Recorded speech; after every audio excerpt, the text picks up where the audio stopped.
Leitura das resoluções que estão em trâmite. Projeto de Resolução 2018. Ementa. Revoga o inciso 14 do artigo 39 e altera a redação do parágrafo 1º do artigo 200 da Resolução número 003/2001, Regimento Interno do TCE-AL, que tratam da competência do plenário, da citação, intimação e notificação. Projeto de Resolução 2018. Ementa. Inclui o artigo 40A na Resolução número 003/2001, Regimento Interno do TCE-AL, discriminando sobre a forma de regulamentação do processo eletrônico no âmbito da Corte de Contas.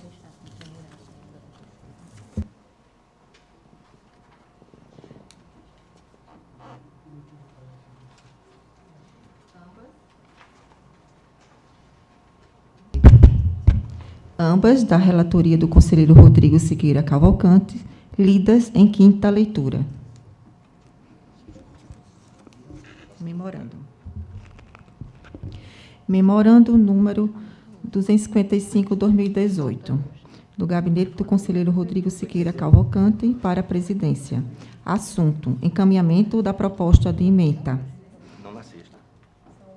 Senhora presidente, cumprimentando-a cordialmente por meio deste expediente, venho encaminhar a Vossa Excelência, nos termos do artigo 264 do Regimento Interno TCE-AL, a seguinte emenda, que ora apresentamos a proposta de alteração da Resolução número 003/2001, Regimento Interno do TCE-AL, que foi autuada nesta egressa Corte de Conta como processo TCE-AL 10752/2018. É importante esclarecer que a proposta originária veio a lume com o objetivo de revogar o inciso 14 do artigo 39 e de modificar a redação do parágrafo 1º do artigo 200 do Regimento Interno TCE-AL, e que a presente emenda almeja aprimorar a redação exclusivamente do artigo 200, parágrafo 1º, nos termos abaixo transcritos, mantendo-se inalterado o restante da proposta originária. Artigo 2º. O parágrafo 1º do artigo 200 da Resolução número 003/2001, Regimento Interno, passa a vigorar com a seguinte redação. Artigo 200. Parágrafo 1º. As citações ou notificações realizadas por via postal serão comprovadas mediante a juntada nos autos de documentos comprobatórios de entrega das mesmas no endereço do destinatário, fornecido pela empresa de Correios ou outra que vier a substituí-la. Por fim, solicitamos a juntada da presente emenda ao processo TCE-AL 10752/2018, assim como a continuidade das leituras do projeto originário em sessão plenária, com inclusão da presente emenda. Sem mais para o momento, aproveito o ensejo para renovar os meus mais sinceros votos de consideração e respeito. Atenciosamente, o conselheiro Rodrigo Siqueira Cavalcante. Passamos, então, ao horário do expediente, facultando a palavra à senhora conselheira. Com a palavra, conselheira Otávio. Conselheira presidente, conselheiros, eu estou trazendo a Resolução Normativa 5/2006, que é onde nós, se o pleno entender, onde fica criada a medalha Ministro Guilherme Palmeira, a ser conferida pelo Tribunal de Contas a personalidades que destacam a atuação sociocultural do âmbito do Estado de Alagoas, ou que tem contribuído com seu desenvolvimento e engrandecimento, notadamente quanto à administração financeira e orçamentária. Tendo nós a Escola de Contas, no dia 28 de novembro, ela vai completar 15 anos, eu queria propor esse pleno. A gente pode, essa medalha é fornecida no máximo 2 vezes por ano, 2 pessoas por ano. Eu queria colocar aqui o nome do conselheiro Zé Alfredo, no sentido que a gente possa homenageá-lo com a medalha do tribunal, no dia do 15º ano da criação da escola, e que eu acho que ele, na minha concepção, se faz merecedor pelos 49 anos de tribunal que ele teve conosco aqui. Essa casa foi a vida toda dele, né? E eu gosto de fazer as coisas, eu acho que é merecida, com todo mundo conhece Zé Alfredo, não precisa nem criar alguma coisa de currículo ou que venha acrescentar. Então, é que a gente possa trazer esse nome para que o Pleno veja, e se a gente pode aprovar essa medalha, ela sendo aprovada, o tribunal, no dia 28 de novembro, possa fazer a sua homenagem ao conselheiro Zé Alfredo. É isso, presidente. A proposição de Vossa Excelência é de uma felicidade na sua lembrança, conselheiro Otávio, sem igual. Realmente, conselheiro Zé Alfredo, quem mais puder receber a medalha do Tribunal de Contas em honra e em reconhecimento aos serviços prestados ao Estado de Alagoas, através do seu trabalho como conselheiro, certamente quem for merecedor de alcançá-la não será mais do que conselheiro Zé Alfredo. Então, eu já coloco em votação a proposição de Vossa Excelência para que nós, conselheiros, deliberemos a respeito. Conselheira Maria Cleide. Senhora Presidente, eu achei a ideia de um grande merecimento do conselheiro José Alfredo, e eu assim, concordo plenamente com o conselheiro Otávio Lessa e estou de acordo, de pleno acordo. Conselheiro Fernando. De acordo, senhora Presidente, enaltecendo, inclusive, a iniciativa do conselheiro, diretor da Escola de Contas, conselheiro Otávio Lessa. Conselheiro Sérgio. De acordo, senhora Presidente. Da mesma forma, já expus o meu pensamento. Obrigado. Então, aprovada a concessão da medalha Guilherme Palmeira ao conselheiro Zé Alfredo. Obrigado. Só isso. Ainda facultada a palavra. Senhora Presidente, eu gostaria nesse momento de dar uma sugestão com relação às nossas sessões ordinárias que ocorrem às terças e quintas. Estive conversando aqui com o conselheiro Otávio, com o conselheiro Fernando, e eu acredito que nós poderíamos, como hoje nosso maior fluxo está nas câmaras, poderíamos passar a termos, ao invés de 2 sessões, terça e quinta ordinária, passaríamos a ter apenas uma. Não sei se os demais concordam, mas eu colocaria aqui a sugestão. Ficaríamos, talvez, se todos concordarem, numa terça-feira, ficaria a sessão ordinária. E ficaria da Câmara também na terça e a outra Câmara na quarta-feira. Seria uma sugestão que está aqui posta para os demais colegas. Com a palavra, conselheiro Fernando. Senhora Presidente, eu imagino, a priori, que essa sugestão da conselheira Maria Cleide é de uma felicidade enorme, até mesmo porque, com decisões que nós tomamos regimentais, o fluxo de demandas da Corte de Contas, ela transferiu-se muito para as câmaras. E eu acho que nós poderíamos, me parece que inclusive precisaria de resolução, né? Para que isso, apresentar resolução para que isso pudesse ser alterado, né? Mas eu acho uma felicidade muito grande, inclusive no futuro próximo, eu imagino também, senhora Presidente, que as demandas das câmaras serão tamanhas que talvez nós precisaríamos ampliar as câmaras, em vez de uma sessão, 2, no momento em que começássemos a ter uma demanda maior. Mas eu acredito, inclusive, me parece que o fluxo do próprio Tribunal de Justiça, ele funciona desta forma, tem uma reunião ordinária e 2 de câmaras. E como nós fizemos essa migração da grande maioria dos processos que tramitam na nossa Corte de Contas para as câmaras, eu acho que seria uma providência, digamos assim, que atende às demandas de trabalho do tribunal. Conselheiro Sérgio.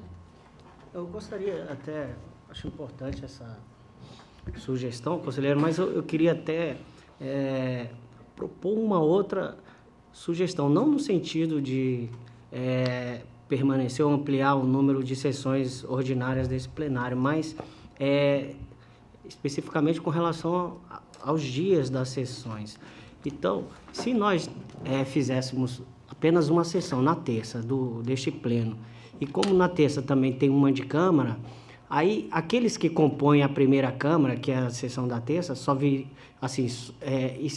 viria a sessão apenas em um dia, na terça-feira. Compareceria a sessão plenária e depois a sessão de Câmara. E como mesmo observou o conselheiro Fernando, essas sessões das câmaras com a demanda, com a quantidade de processo maior, provavelmente ela vai se estender. Então, Vossas Excelências que compõem a primeira Câmara, talvez adentrasse à tarde aqui relatando o processo.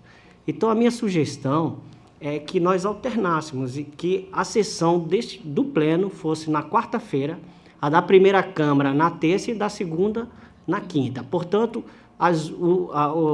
seriam duas sessões de Câmara, uma na terça, outra na quinta, e intercalando, assim, na quarta-feira, a sessão plenária. Portanto, aqueles que compõem a primeira Câmara compareceriam a esse plenário na terça e quarta, e o da segunda Câmara na quarta e quinta, pelo menos. Então, seria a sugestão nesse sentido, já que deveria fazer uma reformulação, aí faríamos com relação a essas datas. Até mesmo porque nós temos nas câmaras um volume maior. Então, se nós tivéssemos apenas em um dia essas duas sessões, então é muito provável que seria até desgastante, assim, né? Ficaria muito tempo aqui e passaria até do horário do almoço, né? Como sugestão apenas. Eu acho que a sugestão sua, Sérgio, ela é interessante, mas a gente está querendo tentar, como a gente sabe que fatalmente, lá na frente, com a demanda que possa vir, a gente vai ter que ter horários de Câmara, ou como no Tribunal de Justiça, às vezes sessão de câmaras extras, às vezes quando está, eles fazem umas extras lá. Eu acho, e nós que compomos a Câmara, nós estamos preferindo tudo na terça-feira, nesse primeiro momento, entendeu? Porque aí a gente tinha os outros.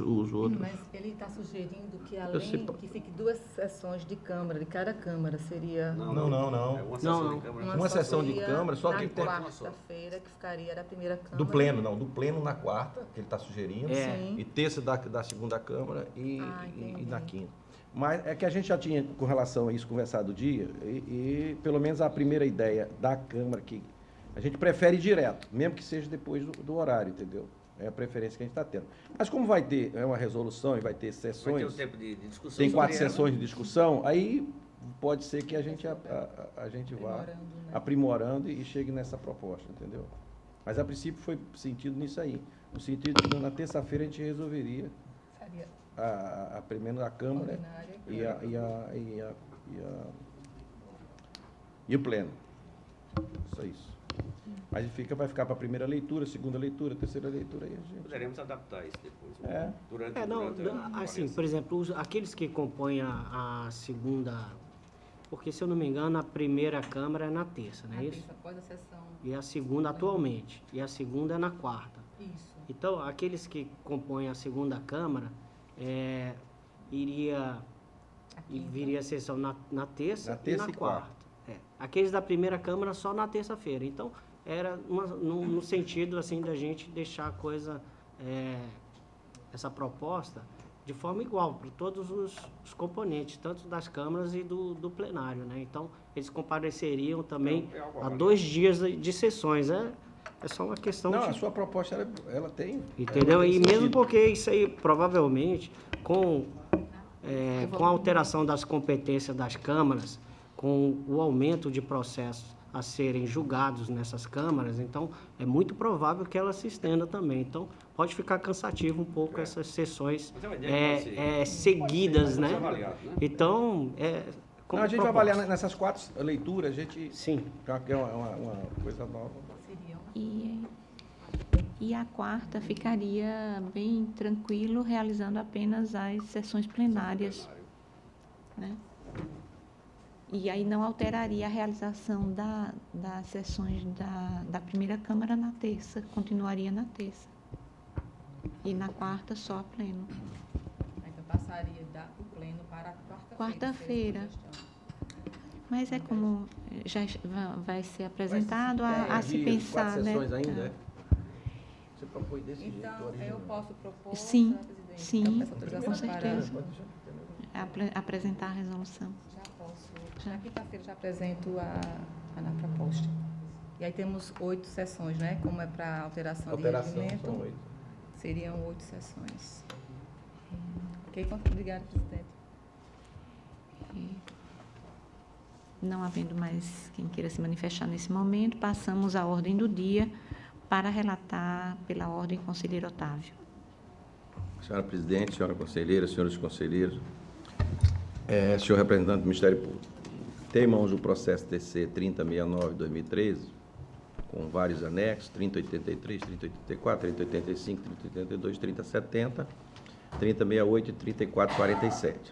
Trata-se de um recurso de reconsideração versus autos sobre a aplicação de multa ao gestor responsável na época da empresa Gás de Alagoas ao Gás, senhor Gilberto Espírito Santo, em face do envio fora do prazo dos seguintes avanços: contrato com a empresa Assistência de Engenharia Limitada, contrato com a empresa Sale Comércio e Locação de Serviço, contrato com a empresa Consórcio Cremate, contrato com o empresário Cristiano Henrique Silva Melo e contrato com a empresa Tecmart Serviço Limitada, contrato com a empresa Tecwac Serviço Limitada e contrato com a empresa Tecmart Serviços Técnicos. É de uma importância destacar que os processos 3083, 3084, 3085, 82, 870, 3068, 3069 estão apensados no processo 3069, esse que nós estamos em pauta hoje. E refere-se às infrações praticadas por este gestor no mês de abril de 2012, em observação contida no artigo 1º e 4º da Resolução Normativa 1 de 2003, com acréscimo decorrente da Resolução Normativa 6 de 2006. O ex-gestor foi notificado previamente por meio de ofício, respectivamente, sobre os processos mencionados, para que apresentasse sua justificativa ou manifestações acerca do não envio dos contratos firmados. Suas defesas foram tombadas nos seguintes processos: 12646, 13022, 13020, 13018, 13016, 13015, e anexado ao respectivo processo pela relatora da época e, em seguida, evoluído ao Ministério Público, que, através do parecer 2573 da primeira PC, manifestou-se pelo não acolhimento da defesa, manifestação apresentada, e pela aplicação da multa, uma multa única, majorada, sugerindo 500 UPFAL. Em face dessa ocorrência, o Pleno deste Tribunal acompanhou o voto da relatora da época, aplicou por meio da deliberação contida no Acordo 186, de 2015, datada de 9 de junho de 2015, a multa de 500 UPFAL ao gestor do Gás de Alagoas, ao Gás. O ex-gestor protocolou neste tribunal o pedido de reconsideração tombado sobre a numeração 7TC 7883, TC 7831, TC 7834, TC 7832, TC 7829, TC 7830 e TC 7835, em face da sanção aplicada em deliberação constante do acordo supracitado. Do pedido de reconsideração, o ex-gestor alega a. Da nulidade da notificação da ausência dos requisitos de validade, do cerceamento do exercício da ampla defesa e do contraditório. B.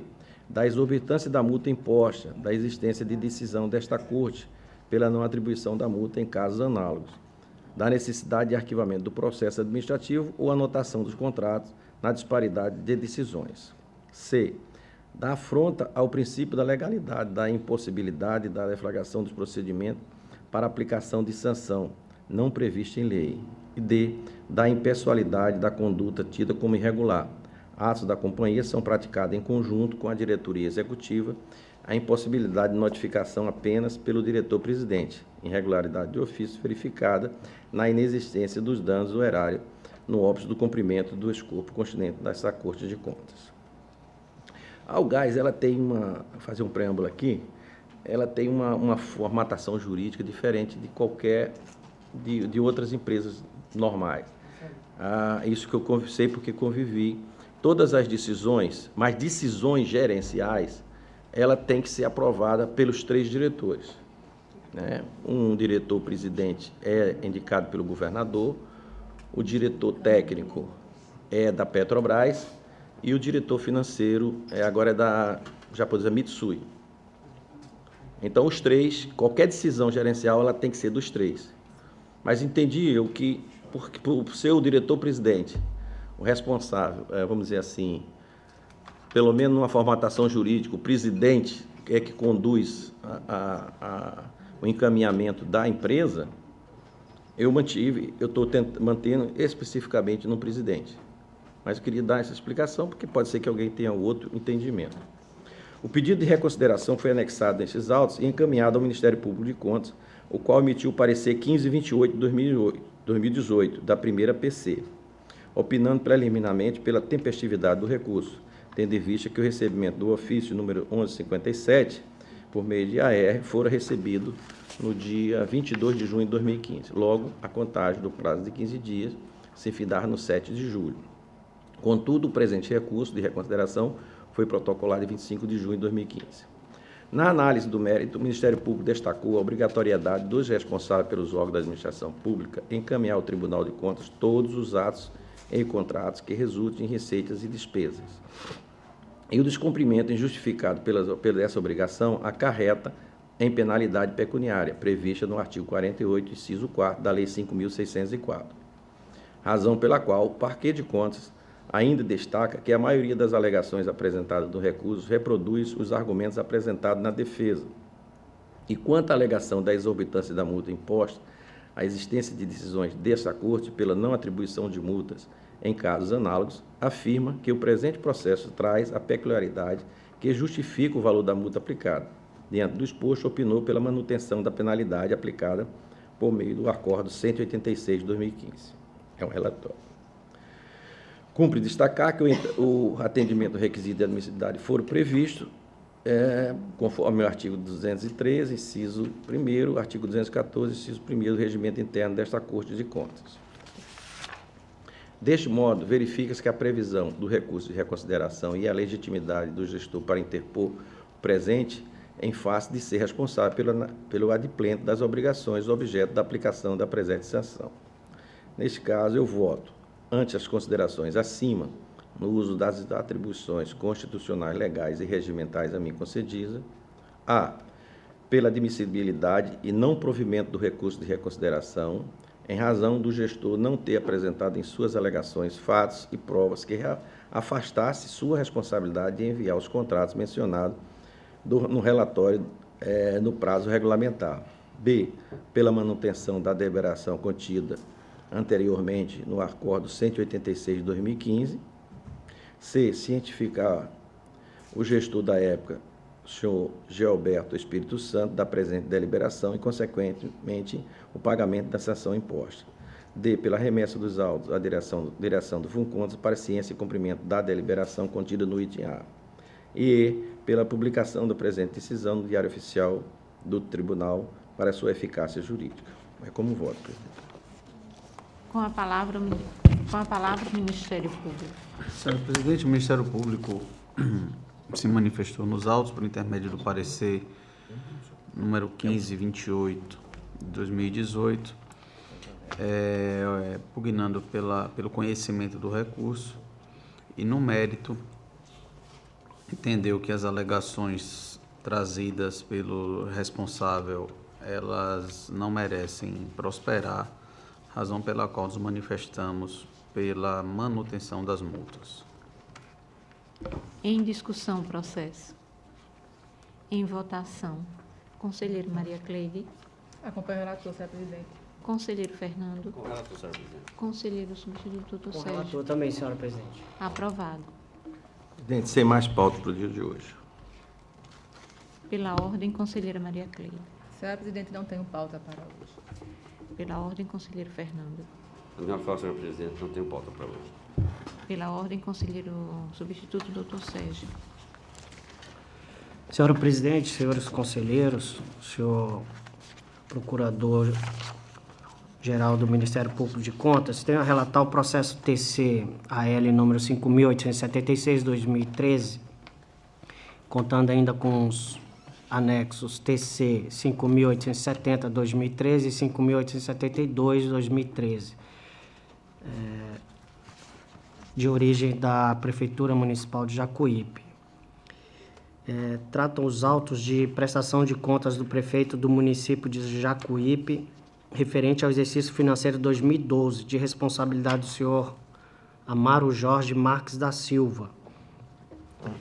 Os autos foram protocolados nesta Cor de Contas em 29 de abril de 2013, em conformidade com o prazo estabelecido na Resolução Normativa 002/2003, de 4 de abril de 2003, que aprovou o calendário de obrigações de gestores públicos.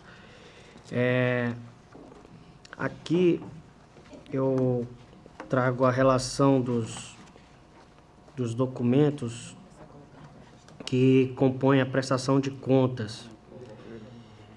Portanto, essa prestação de contas ela é composta do balanço anual consolidado do município de Jacuípe, referente ao exercício 2012, cópia da Lei Orçamentária número 466/2011, quadro demonstrativo de decretos, cópia dos atos que abriram os créditos suplementares, quadro demonstrativo de saldos bancários existentes em 31/12/2011 e 2012, e extratos de contas bancárias da Prefeitura, relação de repasses do 12º da Câmara, no exercício 2012, cópia da LDO, parecer da Auditoria número 216/2004, despachos de número 31/2015, da Primeira Procuradoria de Contas, decisão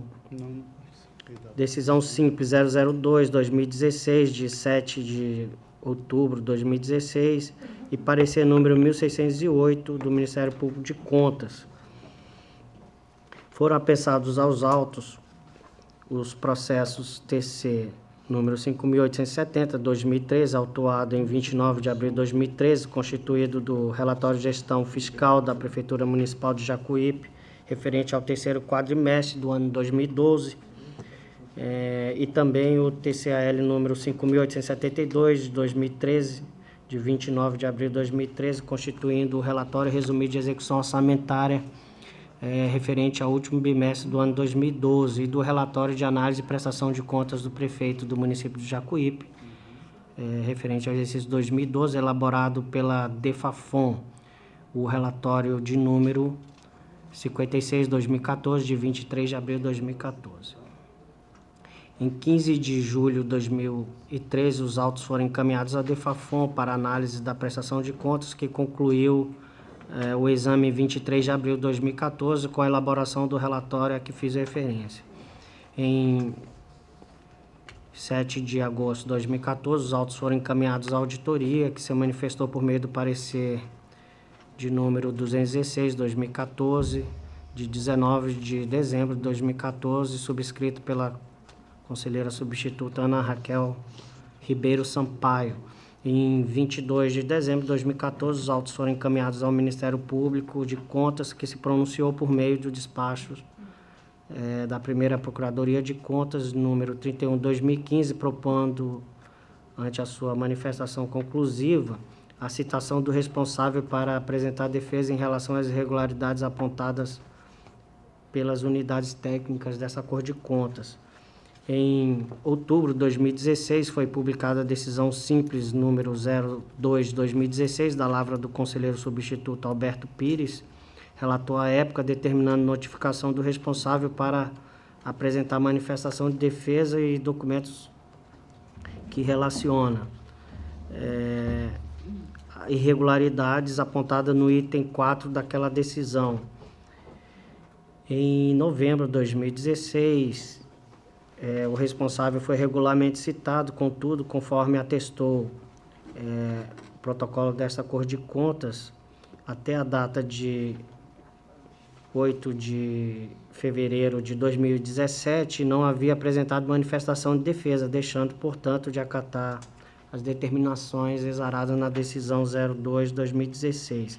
Em seguida, os autos evoluíram ao Ministério Público de Contas, que se pronunciou por meio do parecer número 1806, da Primeira Procuradoria de Contas.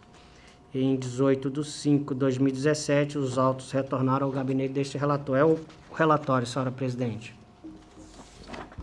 Com a palavra, o Ministério Público. Senhora Presidente, trata-se de prestação de contas, prefeito de Jacuípe, do exercício 2012.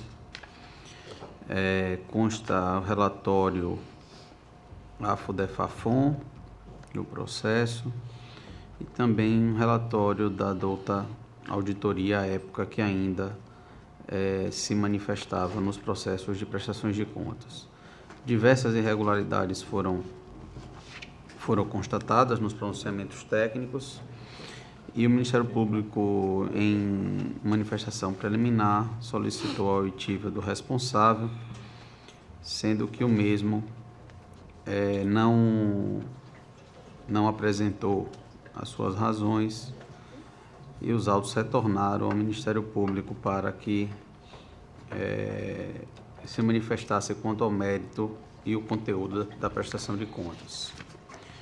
Aqui no parecer são feitas algumas considerações preliminares sobre a deliberação do tribunal, sobre a manifestação do tribunal no caso de prestação de contas, mas eu vou me abster de entrar nessa questão, porque trata-se de questões genéricas quanto à manifestação do tribunal nesses processos. Vou passar as irregularidades que foram elencadas e que formaram o convencimento do Ministério Público nesse caso. A Diretoria de Fiscalização dos Municípios manifestou-se no sentido da observância dos mínimos constitucionais com saúde e educação, bem como pelo atendimento dos gastos do município com o Poder Legislativo, o repasse do 12º e com a sua despesa de pessoal. De modo diverso, a auditoria do TCE emitiu o parecer 71/2014, pela emissão de parecer prévio recomendando a rejeição das contas da municipalidade, onde foram apontadas as seguintes irregularidades: inexistência do sistema de controle interno no âmbito do Poder Executivo Municipal, violando os artigos 59 caput da Lei Complementar 101 de 2001 e artigo 31 caput da Constituição da República. Previsão de remanejamento de recursos da lei orçamentária e efetiva abertura de créditos suplementares em detrimento do artigo 165, parágrafo 8º da Constituição da República. Remanejamento de recursos sem a respectiva autorização do Poder Legislativo, em violação ao artigo 167, inciso 6º da Constituição da República. Não cumprimento do mínimo constitucional em saúde. Déficit na arrecadação orçamentária no montante de aproximadamente 7 milhões de reais, representando 30% da receita inicialmente orçada para ser arrecadada no exercício financeiro, inexistindo registro de justificativa da frustração de arrecadação em desacordo com o artigo 53, parágrafo 2º da LRF. Também foram apontadas irregularidades de ordem regulamentar pelo não envio a este Tribunal de Contas do Plano Plurianual, do Inventário Geral de Bens Móveis e Imóveis, da relação de procedimentos licitatórios ocorridos no exercício, bem como a relação de restos a pagar em desatenção ao disposto na Resolução Normativa 02/2003 do Tribunal de Contas do Estado de Alagoas. Apesar de terem sido enviados documentos obrigatórios, constatou-se o não envio de documentos complementares cuja remessa é exigida pela Corte de Contas por intermédio da Resolução número 02/2003, sendo eles o Inventário Geral de Bens Móveis e Imóveis, a relação dos procedimentos licitatórios ocorridos, a relação de restos a pagar e o Plano Plurianual. Aqui o Ministério Público confirmou, manifestou seu entendimento seguindo a linha apontada pela auditoria, no sentido de que a ausência do controle interno, a ausência da instituição do sistema de controle interno, da previsão de remanejamento de recursos da LOA sem autorização legislativa, além da omissão da arrecadação tributária, no caso, pela frustração de receitas apontadas, e da inobservância dos mínimos constitucionais em saúde e em educação, são fatos suficientes para levar à rejeição das contas da Prefeitura de Jacuípe, né? Razão pela qual o Ministério Público se manifesta no sentido de que seja emitido parecer prévio pela desaprovação das contas relativa ao exercício de 2012. Com a palavra o conselheiro. Senhora Presidente, eu faço o registro aqui da competência desta Corte de Contas para exame da matéria e aqui, conseguindo as disposições tanto constitucionais quanto legais e regulamentares para tal exame. E passo a análise dos demonstrativos contábeis. E daí eu faço o primeiro exame da gestão orçamentária. A lei orçamentária do município, aprovada em 2 de dezembro de 2011, foi a lei número 466, e ela estimou a receita e fixou a despesa do município em R$ 23.041.411, sendo R$ 14.795.549 referente ao orçamento fiscal e R$ 8.245.862 referente à Seguridade Social. E aqui eu faço o registro aqui que foi identificado um superávit de execução orçamentária da ordem de R$ 53.965,12, e que esse superávit significou 0,41% da receita arrecadada no exercício, que foi de R$ 13.116.565,66.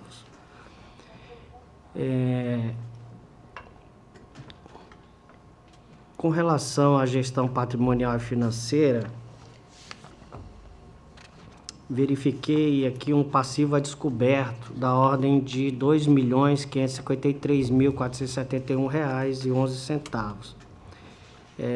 Esse passivo a descoberto verificado no balanço patrimonial do município de Jacuípe representa cerca de 78% do total do ativo do município.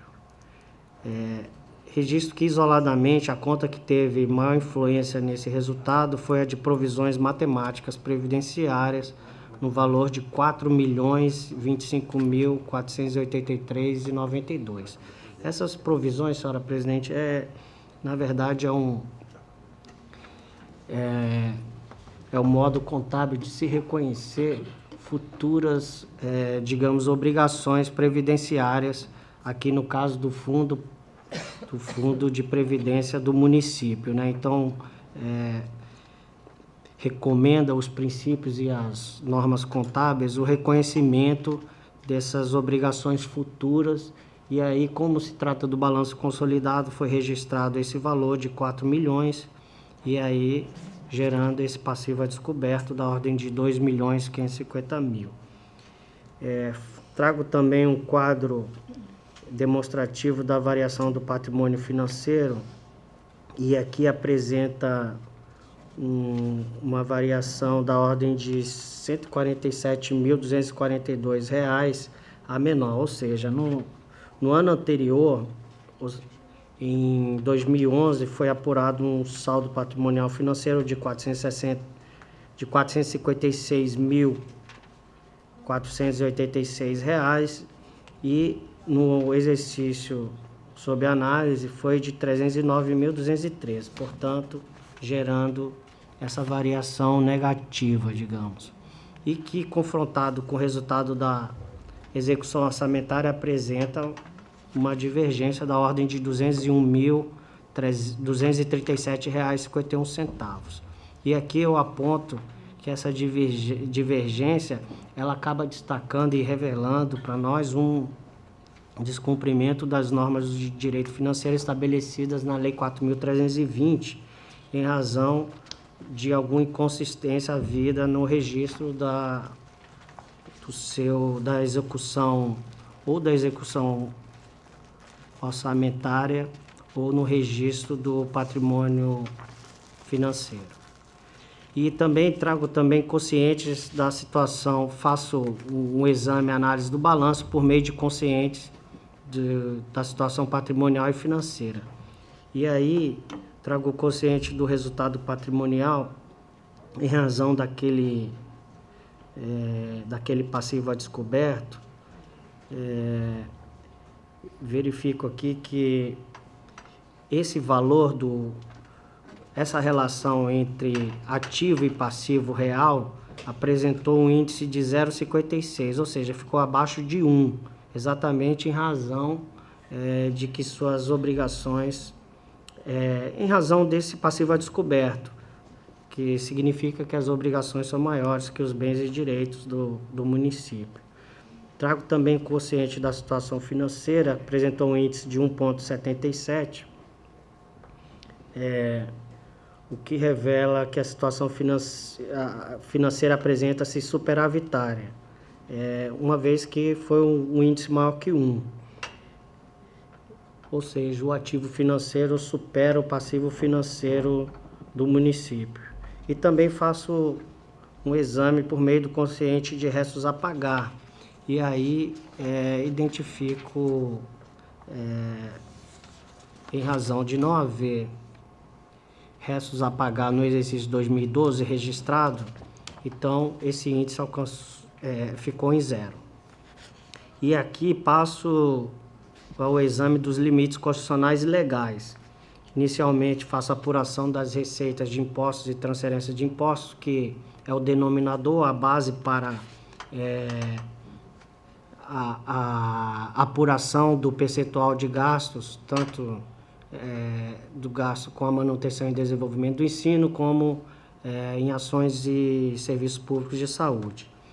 E o valor dessa receita de impostos, ela foi da ordem de R$ 8.579.860, que, confrontado com despesas da ordem de R$ 2.159.617, aqui eu estou ignorando aqui os centavos porque praticamente não influencia, né? Mas ela representou uma aplicação da ordem de 25,17% de gasto com manutenção e desenvolvimento do ensino.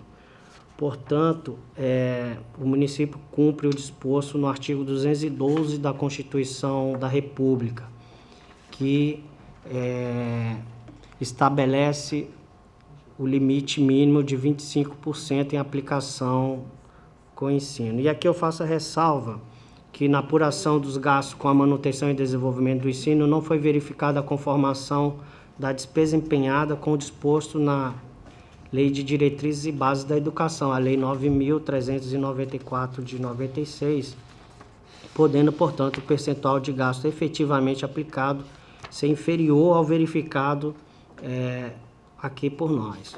Caso as despesas empenhadas em programas de ensino fundamental tenham sido realizadas fora das hipóteses estabelecidas no artigo 70 da mencionada lei. Esse artigo 70, ele informa que devem ser considerados como manutenção e desenvolvimento do ensino as despesas realizadas com vista à consecução dos objetivos básicos das instituições educacionais de todos os níveis, compreendendo as que se destinam à remuneração e aperfeiçoamento do pessoal docente e demais profissionais da educação. São 8 itens, né? Então, aqui, essa norma, ela estabelece o que deve ser compreendido entre essas despesas. Então, por exemplo, aquisição, manutenção, construção, conservação de instalações e equipamentos necessários ao ensino e daí por diante. E também faço a apuração do limite mínimo de 60% dos recursos do Fundeb com a remuneração de profissionais do magistério, conforme estabelece o artigo 60, inciso 5º, do ato das disposições constitucionais transitórias, combinado com o artigo 7º da Lei 9.424 de 96. E aqui eu verifico um gasto total da ordem de R$ 3.819.043,48. Portanto, acima do limite, excedeu o limite em R$ 47.592. ou seja, 1,25% a maior que o exigido na norma constitucional. Faço também a apuração do limite mínimo de 95% dos recursos oriundos do Fundeb para aplicação de despesas com manutenção e desenvolvimento da educação básica naquele exercício. A norma estabelecida no artigo 21, combinado com o parágrafo 2º da Lei 11.494/2007, ela estabelece que pelo menos 95% dos recursos do Fundeb devem ser aplicados no exercício financeiro em que forem creditados. E aqui eu identifiquei que foi aplicado os 100% dos recursos, portanto, cumpriu a norma estabelecida naquela lei. E passo aos gastos, o exame dos gastos com ações e serviços públicos de saúde, conforme dispõe o artigo 77, inciso 3º e parágrafo 4º do ato das disposições constitucionais transitórias, que determina que os municípios deverão aplicar no mínimo 15% das receitas de impostos em ações e serviços públicos de saúde. E aqui identifiquei gastos da ordem de 1.455.580, o que corresponde a 16,96% das receitas de impostos e transferência de impostos. Portanto, cumpre o estabelecido na norma constitucional. Em seguida, procedo ao exame das despesas com o pessoal do município. E aí, conforme dispõe a Lei de Responsabilidade Fiscal, a base de cálculo é a receita corrente líquida. E apuramos na nossa prestação de contas o total da receita corrente líquida de R$ 12.408.206.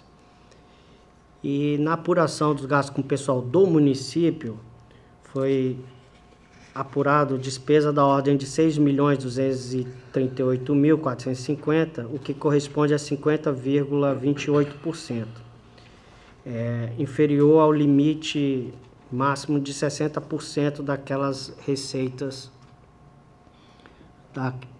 da receita corrente líquida, ficando 9,72% abaixo daquele percentual máximo. Com relação ao gasto de pessoal do Poder Executivo, o limite é de 54% da receita corrente líquida e verificou-se um gasto da ordem de R$ 5.855.450, o que corresponde a 47,19%, portanto, também cumprindo a disposição da Lei Complementar 101 de 2000. Com relação ao gasto com pessoal do Poder Legislativo, o município aplicou o Poder Legislativo aplicou R$ 383.056 em gasto com pessoal, o que correspondeu a 3,09%, ficando abaixo do limite de 6% exigido na Lei de Responsabilidade Fiscal, portanto, cumprindo a disposição legal. E aqui fiz outras verificações do controle interno, identifiquei que não há nenhuma menção ao controle interno ou que a sua instituição também não há relatórios ou pareceres do controle interno nessas prestações de contas. Então, tudo evidencia que não foi instituído o controle interno naquele município. E aqui faço também o registro dos apontamentos no relatório DEFAFON. Aquela unidade técnica elaborou o relatório número 56/2014, já referenciado por mim, e após a análise dos autos, o órgão instrutivo apontou que o município cumpriu aos dispositivos legais, bem como respeitou os limites constitucionais e legais referentes à educação, Fundeb, saúde e despesa com pessoal. Registrou que os percentuais apurados em relação ao gasto com educação e saúde divergem dos percentuais encontrados no relatório resumido de execução orçamentária. E, a despeito de a DEFAFON ter procedido ao exame das presentes contas, ela não se pronunciou sobre aprovação ou rejeição das contas do prefeito municipal para fins de emissão de parecer prévio. Portanto, ela traz os seus apontamentos, suas verificações, mas não entra no mérito sobre a aprovação ou não dessas contas. Já o parecer da auditoria aponta diversas irregularidades, que eu faço registro aqui e vou relatar uma por uma. O primeiro deles é descumprimento do artigo 196 da Constituição, combinado com a emenda 29 de 2000, pela não aplicação do mínimo de 15% da receita resultante de impostos, compreendida as provenientes de transferências em ações e serviços públicos de saúde. E aqui eu explico que o percentual de gastos apontado pela auditoria, no caso do parecer da doutora Raquel, diverge do apurado por mim, em razão de ela desconsiderar no gasto com ações e serviços públicos de saúde, gastos com atenção básica, registrado no anexo 11 da Lei 4.320, e que eu entendo que é despesa com saúde. É aqueles gastos da mesma forma que a gente já vem discutindo aqui várias vezes, que o conselheiro Anselmo Brito também entende que deve ser excluído, mas aqueles que administração geral. São gastos para consecução de serviços de saúde, mas que não estão especificamente ou diretamente vinculado, ligado à saúde, mas para viabilizar aqueles gastos com saúde. Então, existe essa divergência aqui, mas foi em razão dessas despesas que eu considero despesa com saúde, e aqui a auditoria não.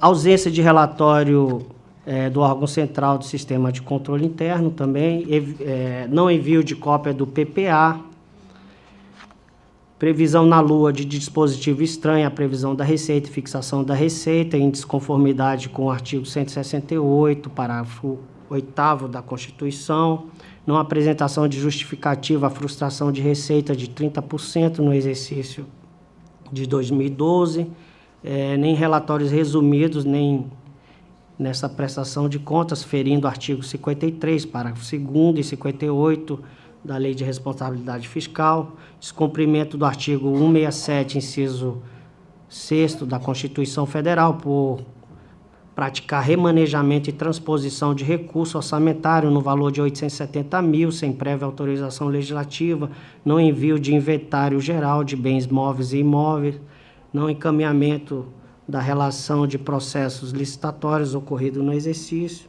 e não encaminhamento da relação de restos a pagar.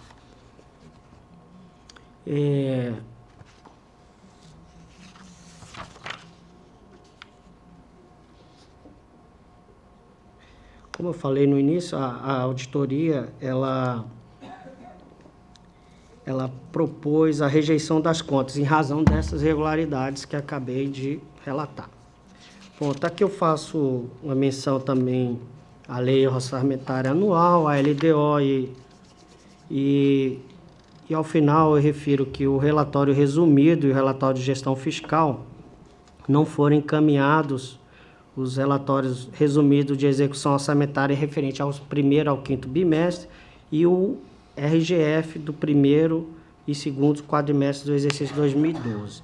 E apresenta ao final um quadro síntese desses índices que já fiz referência e concluo. Aqui na conclusão, como de praxe, eu faço a segregação das irregularidades por natureza, digamos assim, na natureza normativa, né?